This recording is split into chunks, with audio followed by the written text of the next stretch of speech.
Hey, what's up? It's Jim, and today is day one of my Halloween week of videos. I'm kicking things off this year with The Thing from Another World from 1951, an alien ship that has crashed in the North Pole near a science outpost there, and they send Captain Patrick Hendry with a bunch of Air Force pilots out there to investigate what's going on, and they try to get the ship out of the ice, but unfortunately it explodes when they try to use dynamite to get it out of the ice, which doesn't seem like a great idea, but they do it anyway. But they do find a man stuck in the ice who they bring back, and ice slowly melts, and he starts attacking in the North Pole because he drinks on blood to help him regenerate and keep going. Then they have to figure out whether to save him and learn things from this alien culture, or destroy him and save themselves from utter destruction. This film is the original film, I think, that very much inspired John Carpenter and went on to make The Thing. They're both based on the same story by John M. Campbell Jr., who goes there. John Carpenter's The Thing is far more based on that story. This is a looser adaptation. It's far more Howard Hawksian. It's directed by Christian Nimby, but it is very Howard Hawksian. Comparing the films is an odd thing to do because they are so radically different.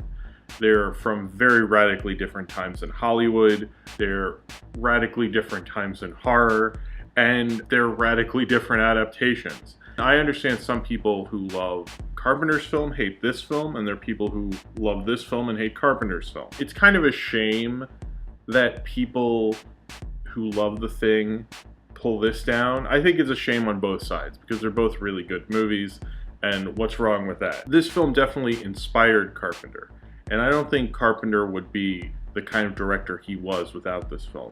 Obviously, I mean, it was on the TV in Halloween. They were watching it during Halloween, the kids were. It's referenced in The Fog quite heavily, and then of course he kind of did a remake. But I think what's so special about this film, why I love this film so much, is this film is primarily about character. It starts off about character. It's very Hawksian in that it reminds me almost of Rio Bravo in a lot of ways, and that it's so much more concerned with the characters than it is the monster and the monster movie element of it. It's really just not that concerned with that element. It's far more concerned with the characters and establishing them, and there's a lot of moments of character development early. I don't think we even really get into the hard science of it and the spooky element of it until like 10 minutes in, and it's only an 87-minute film. And because it's so much more interested in character than the monster, it kind of slowly gets to creep in on you. They don't go to the alien spaceship until like 12-15 minutes in, and you're having all this witty, Hawksian, quirky dialogue, overlapping dialogue, which makes it scarier because it feels like just a normal day and then something happened. A normal horror movie, or a horror movie now, would have a thing to establish before it, the monster, or something to do with the monster. But this film, since it slowly creeps in on you, I think its moments when you get to see the thing or the monster or whatever are shocking and are like, boom. They just like burst in on the screen in a way that I don't see from a lot of movies. And that's one of the reasons I love this film, is because there are only four instances with the monster, and I'd say 3 of those just shock you like a bullet. Cat People basically established all this shit, from Jaws to Halloween. Everybody who does that, like, let's not show the monster, the villain, for all this time, and, you know, just creep out the audience. Cat People did that incredibly well. That's how it all was established with Val Lewton. This uses the Val Lewton idea of Cat People, but does it in a much different way. It's just like withholding from the audience. It's very much in that post code when you had the production code, just withholding from the audience to still get your message across.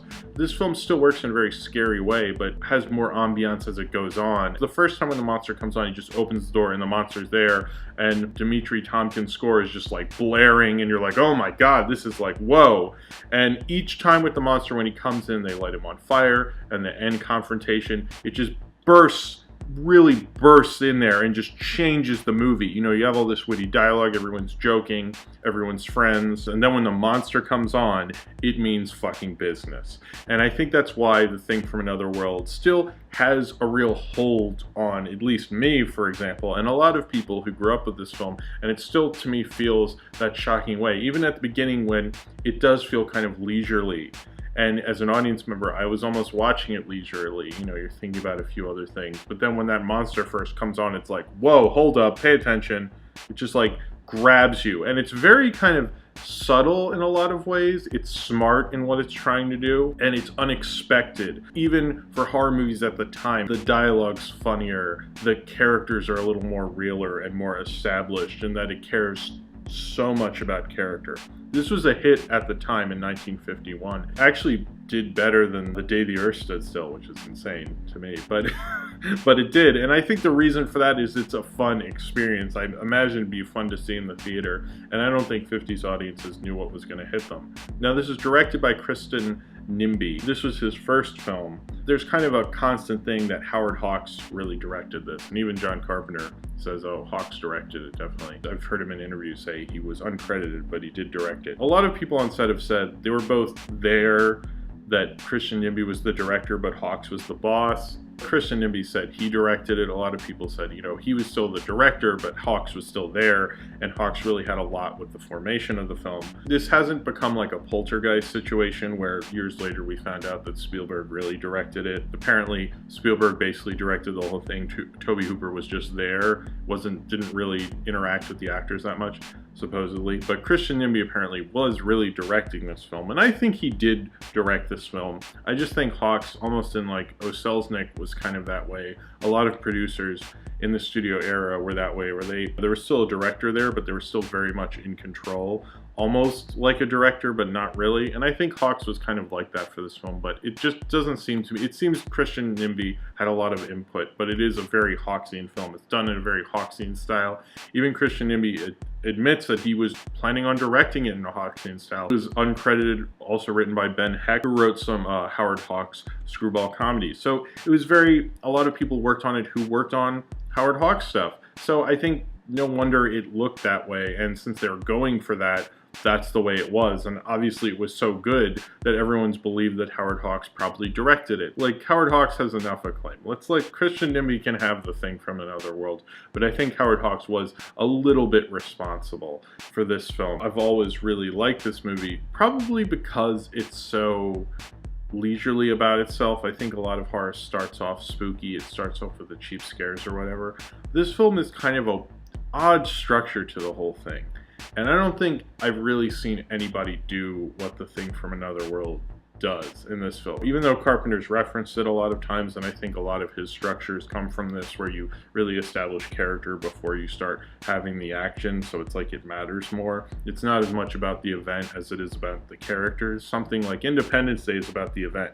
It's not really about the characters. The Thing from Another World is about the characters over the event. And that's what I think makes it special. It's really almost entirely about the characters. It's about the people rather than The Thing from Another World. Some people who just don't like it because I think they're expecting kind of like, oh, things creepy right away, what the fuck? And this is just not doing that. It's kind of really unconventional in what it's doing. And still, I think it's even more unconventional now than it was in 1951. That you can be leisurely but then shock you at the same time is something a lot of people can't really do. It's very different, but it's a very good horror film, and it kind of creeps up on you, and by the end you're watching this real atmospheric horror film. And that end sequence where the Geiger counter's ticking, it almost feels like that Jaws score or something. Like you can hear it, like the creature slowly coming, where it's like it's going like click, click, click, click, click, click, click. That really freaks me out. You know, the Geiger counter idea was a really smart atmospheric idea, but it was a really smart idea to raise tension. This film feels a lot more leisurely and unplanned, but it's totally planned and totally smart. Watching this film again was a lot of fun, and especially after last year I did all of Carpenter's filmography, and I'm a big Carpenter fan, and seeing this after knowing all this about Carpenter kind of was an interesting way to revisit it. He's so into Howard Hawks, he's so influenced by Howard Hawks. Of course he's gonna like this movie, but I think this movie, more than even Rio Bravo, is a big influence on John Carpenter, but this is such a huge influence on John Carpenter. So if you're into John Carpenter and you haven't seen this film, it's like you're missing a huge piece. You don't really know as much as you think you know. It's good to see it for that, but it's also a classic horror film. And every time I see James Arnaz from Gunsmoke fame actually come on as that monster, it still is shocking. I was like, right when I saw it the first time, I was like, whoa.